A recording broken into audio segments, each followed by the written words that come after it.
Alright, in this video we'll be evaluating the initial evaluation of our athlete, and we'll be evaluating the sprint start for a 100-meter sprint. Alright, so a sprint start has 7 stages. So right here, this is our on your mark stage, so the official will comment and say on your mark. They will get into this stance right here where they'll have both feet placed into the blocks.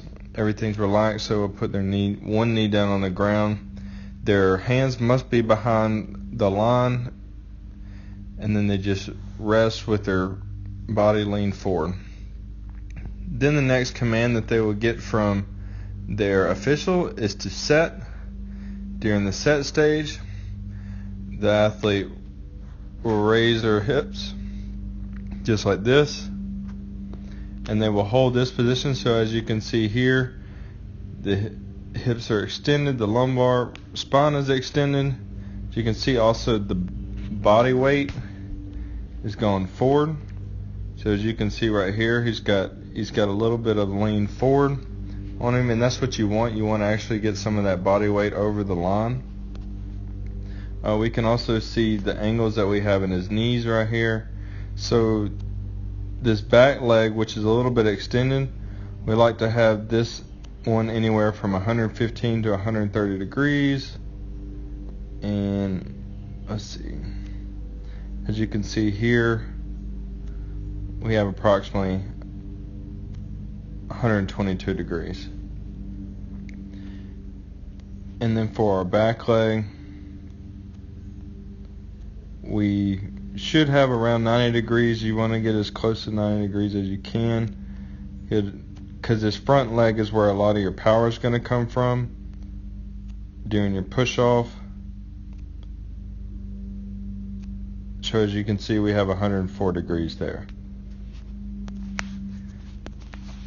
Alright, next we'll go into the next stage. So we have our on your mark stage, set stage, and then we're going on to the initial movement stage. So the initial movement, as you can see, both hands will both come up at the same time. As you can see, he's a little lagging on his right hand. You would like both these hands to come up at the same time so that his left arm is going to fire backwards while his front arm fires forward, which he does good there, but we just want to work on making sure we come up at the same time. Also, as you're going to see, he's going to have that concentric contraction of both the plantar flexors. He's going to extend the knee on the right side, and he's extending the hip also on the right side. This left side, as you can see on this left side, he doesn't get much push off. He's kind of more pushing off with his right leg and not his left. So one thing that we want to work on is we want to get his full plantar flexion and knee extension on this left leg to get both the push off on the left and the right. So here's our, let's get back to the stage. So right here, this is right after this initial movement right here. As you can see, he's a little bent over. You know, we want to have this more in the line like this, but as you can see, he's more in a little bent over stage right there. So that's another thing that we would try to correct, is getting that spine more in motion. The good thing is his neck and cervical spine is really good in line with the spine, just like you want it. Alright, let's look into the next stage. Alright, so our fourth phase is going to be exiting the back block. So as you can see right now, he's exiting the back block right here. And as you can see, like I mentioned earlier, you want to have this body just in line, but as you can see, he has a lot of lumbar flexion. We want to work on, you want to get that fast acceleration of your back extended to get it nice and straight. The good thing though is he is staying below. You would like to get around 35 degrees or less whenever you come out, which he is definitely close to that 35 degrees. However, the problem is that he still has a lot of lumbar flexion.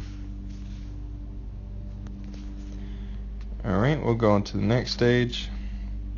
Alright, so after the back leg exits, then it's going to be, the next phase is front foot exit blocked. So as you can see right here, we have really good, we got a lot better extension of the back leg. It's nice and straight. He's getting a lot of plantar flexion from that foot. And that's what we want more. So he's got a good push off from that front leg. But as you can see here, we still want to work on getting that full body in line. As you can see right now, he's still got his lumbar spine in flexion. But the good thing is we can see that his angle is very good here. He's got about right at like 35 degrees, so that's really where we want it, but we like it for it to be like that, but with his back in line with his back leg. Okay, so now we will be continuing on with the initial evaluation. We went to a water view so we can see the first step a little better. So as you can see right here, this stage that he's going into first, he gets the phase we just went over. We went over the front block exit. So there's the front block exit. But the next phase he's going into is the first stance touchdown. So right here, this is the first stance touchdown. This is where his toes, his left foot just touches the ground and going into the first step. So as you can see here, as we mentioned in some of the other parts of the evaluation, we do have a situation of where the lumbar spine is a little too flexed over. It is kind of good that he is staying low. This does help with wind resistance and keeping the center of gravity forward. However, we do want to kind of have this more in line like this rather than our other line. Alright, but the good thing we can say from this is that we do see that you like to have this front leg that's in touchdown with the ground. You do like to have this leg as close as you can to 90 degrees, because this is going to give you a good mechanical advantage to, scroll in here, this is going to give you a good mechanical advantage to get a good push off onto the next step. So he's at close to about 103 degrees. So that's about where we like. We could have a little bit more if he was a little bit lower. However, this is a pretty good step right here. The big thing we like to see here is that you want to keep this knee close to 90 degrees. You don't want to see them extending that knee out. The more that they extend out and get farther away from 90 degrees, this is where you start to lose momentum and velocity. Alright, another big thing that we can see here is this back foot. So on this back foot is kind of far off the ground. The problem that we have with this is that we want to keep that foot low so that it's low and ready to make the next step. When it's higher like that, it takes more time in order to get that foot down. Because as you can see, going to the next phase, which is the first stance toe off, which is right here, as you can see, he's really flexed forward, which is good. He has finally caught back up and he's in a good line right here. However, let's check his angle. So as like we mentioned in the other stages, we want to be as low as possible, close to 35 degrees, which this is about 37, so this is pretty good. He's still keeping that body forward and keeping his angle low. The problem that we have here is, even though he's keeping his knee at 90 degrees, is that we have the hip. The hip is way too flexed forward. Because what we would like to see is this foot right here closer to the ground. You want to see that it's getting, just like in the last phase, where he was right here, his body's nice and his hips at about 90 degrees and his knee is at 90 degrees. This is about where we want to be. However, into this stage, he gets way too flexed out forward. His foot's way farther off the ground. This is going to cause his knee to extend a little bit into the next step and lose momentum. And also, he's not getting as good a mechanical he's not going to get as good a mechanical push off as he is on the next step. So the biggest thing we're going to do here is that we want him to keep that foot close to the ground and ready to make that next step right as he gets about 90 degrees of both hip and knee flexion. In the next video, we'll be explaining more and comparing him to our pro athlete.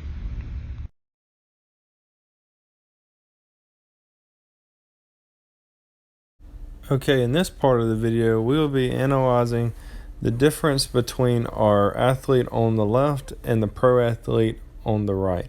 The pro athlete that we'll be comparing our athlete to is Christian Coleman. He is a 100 and 200 meter Olympic athlete. Okay, so one of the biggest things right here in our first stage, which is our on your mark stage, is that you're going to see that both feet will be placed into the rear blocks, so their toes are going to be just barely touching the ground. The back leg is going to have their knee rested on the ground. Hands are going to be behind the line, and then really once you get into this position, you're really just in a relaxed position. There's nothing here that we can see in between the two athletes that is going to show there's no errors or major errors that need to be changed. The biggest thing here is that just making sure that the hands stay behind the line, that you're nice and relaxed and ready to raise the hips for the next phase.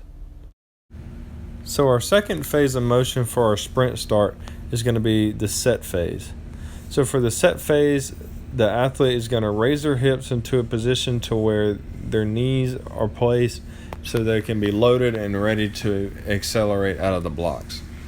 One of the biggest things we're working here, and as you can see above, is that we have the athletes, has a line for how they're distributed over the line. So over here on the right, you can see that our pro athlete has he's got his shoulders over the start line and has his body weight distributed forward. So this is what we want in order to lessen the displacement of the body segments going across and down the lane. But this also gets that body weight forward, gets your momentum going forward whenever you do start the race.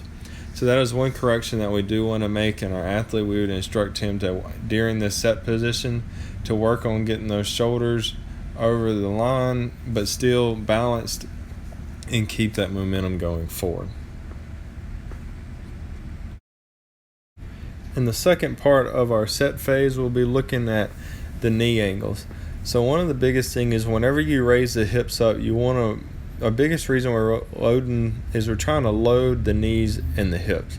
So as you can see here, what we like to do is this rear leg that's into the rear block, we would like for this leg to be close to about 120 degrees, and then the front leg we want close to 95 degrees.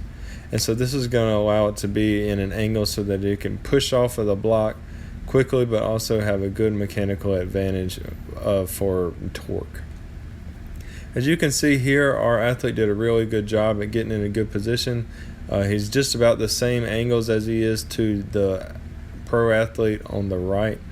One of the biggest things I would do here is that he does have some curvature in his back. We would like for his back to be a little bit straighter. And also in the previous part of the video, we did show how we want to distribute the weight a little bit more forward. And I would kind of like for him to drop his hips down some. If he drops his hips down some, we can lessen that angle, because I would like to get that front leg a little bit closer to 95. That would also cut the front leg down to about 120. Even though, yes, it's still at a good angle, we also want to get in that most optimal position for a good explosion. Also, as you can see here, the front leg, even though we don't have the measurement, he is in around 90 degrees of hip flexion too, and that's where we want in order to get that good push off. As far as their feet will remain in the same position, but whenever they do go into this set phase, their feet do go into more dorsiflexion, which also loads the calf muscle for explosion. Okay, the third phase that we will be looking at is the initial movement phase. So during this phase, this is where the official has fired the gun and the athlete is reacting as quick as possible to push out of the blocks and get started down the lane. So as you can see here, during this initial movement phase, you're going to see where the back starts extending and that the hands should come up simultaneously, and so the arms will also go into their swinging motion, where the front arm is going to fire forward while the other arm fires backwards. This is a phase that I did notice the most need for correction. So as you can see here with our pro athlete, he's good and has his line parallel, his back parallel to the line of the track. However, in our athlete, he's really flexed in his lumbar region. He really has a lot of curvature in his back, and his momentum, even though it is going forward and we want it to go forward, it's not in a straight line, allowing him to come out with more power all the way throughout his body. Along with him being flexed so much in the lumbar region, this is causing his hip flexion to go more into flexion, and also causing some of his back legs and going into extension. This is losing momentum and losing power. If he were to keep his back more straight and get his trunk more in line and parallel to the track, this would keep his legs more and closer to 90 degrees, which would allow for a more powerful start. Because what we do like to see is we want to keep this, you're going to keep your back straight and get it extended to where in the next phase you want a good line all the way through from the foot all the way down to the tip, up to the tip of the head. As you can also see in our arms, the arms do have a little bit lacking, because as you can see, the right arm is not coming up quite as fast and not the same simultaneously as like in the pro athlete, how he has both hands coming up simultaneously. So one big thing that we want to do there is this is also limited because of the back extension. If the back extension happens fast enough like it's supposed to, the arms can also come up simultaneously and fire in both directions. Our next phase that we are looking at is the rear block exit phase. So in the rear block exit phase, this is where we already went through the initial movement, and this back leg is starting to come out of the blocks. So one of the biggest errors that I noticed here is that the athlete is not getting full plantar flexion of the ankle. So as you can see here on the left, he has 112 degrees of plantar in the ankle right there. However, in our pro athlete, he's getting close to 134 degrees. So the biggest thing here is just causing him to not get as much push off out of that back leg like he should, meaning that most of the push off is coming from his front leg.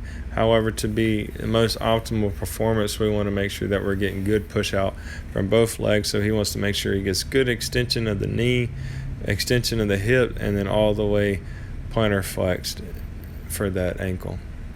As you can also see here, as that was happening in the last phase, he still is in that curved back. He's still a little bit in flexion. He's getting a little bit better, but as you can see, like on our pro athlete, he's still parallel to the track and is actually going up into extension and having a better line ready for his front block exit, which is going to be a really good line with his body.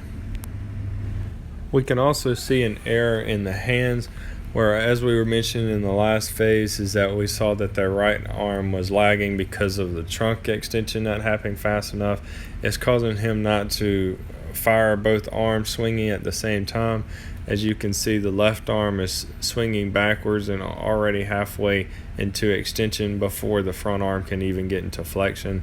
So this is one thing, as you can see, like in the pro athlete, he's simultaneously flexing and extending each arm.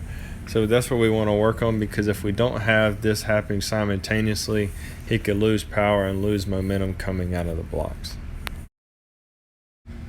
In this next phase, you're going to be looking at the front block exit phase. So in this front block exit phase, this is where we talk about why that back extension came into play so much. As you can see on our pro athlete, he has good back extension. He's got his whole body in line all the way from his foot all the way up to the top of his head. And this is the kind of powerful movement we want coming out of the blocks. However, one of the big errors that you see in our athlete here on the left is that his lumbar is still flexed over, and this is all coming back from the phase 3 to where he was not extending his trunk fast enough and back into line. So as you can see here, yes, this is going to cause his body to have good momentum and good weight distribution forward. However, this is not going to put the rest of his body and lower body in an optimal position in order to get a good push off. However, we can say he did come out really good and low, with the degree angle coming out at 37 degrees for both our pro and regular athlete. So this is really good that our athlete did come in pushing out of that front block, since This phase is one of the most powerful phases right here coming out of that front block. You want to get good plantar flexion, which he did in this phase. He got good plantar flexion, good knee extension, also got good hip extension. But one of the big differences you're going to see here too is look at that front foot.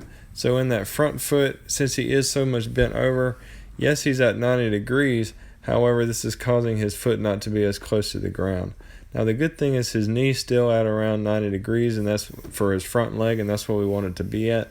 The more that knee gets extended, the more that it's going to cause to lose momentum. However, we want to keep that front foot low to the ground so that he can quickly make that first step and get on down the track. The next phase that we are looking at is going to be our second to last phase, which is the first stance touchdown phase. So this is where that first step comes down and they're starting to go down the track.